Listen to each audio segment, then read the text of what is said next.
গায়রত কি জানো? না, বলুন। গায়রত মানে নিজের পরিবার, নিজের নারী, নিজের ইজ্জত নিজের বুক দিয়ে আগলে রাখা। ঠিক বলেছেন। সাহাবীরা এমন ছিলেন, তারা নিজেদের স্ত্রীর নাম পর্যন্ত পরপুরুষকে বলতেন না। এটাই ছিল গায়রত।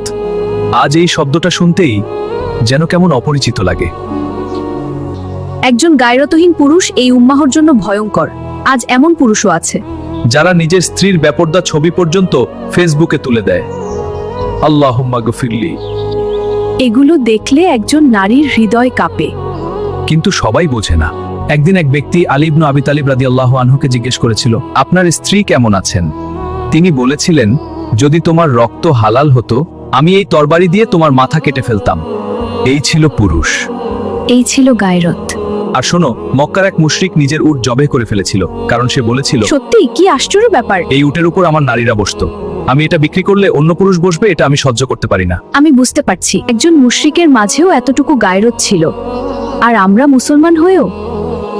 রাসূলুল্লাহ সাল্লাল্লাহু আলাইহি ওয়াসাল্লাম বলেছেন, গায়রতহীন পুরুষরা দায়ুস, তারা জান্নাতে যাবে না, জান্নাতের গন্ধও পাবে না। দুনিয়ার জীবন তো ধোকার সামগ্রী ছাড়া কিছুই নয়। সেদিন জাহান্নামকে সামনে আনা হবে। সেদিন মানুষ স্মরণ করবে, কিন্তু সেই স্মরণ তার কোনো কাজে আসবে না।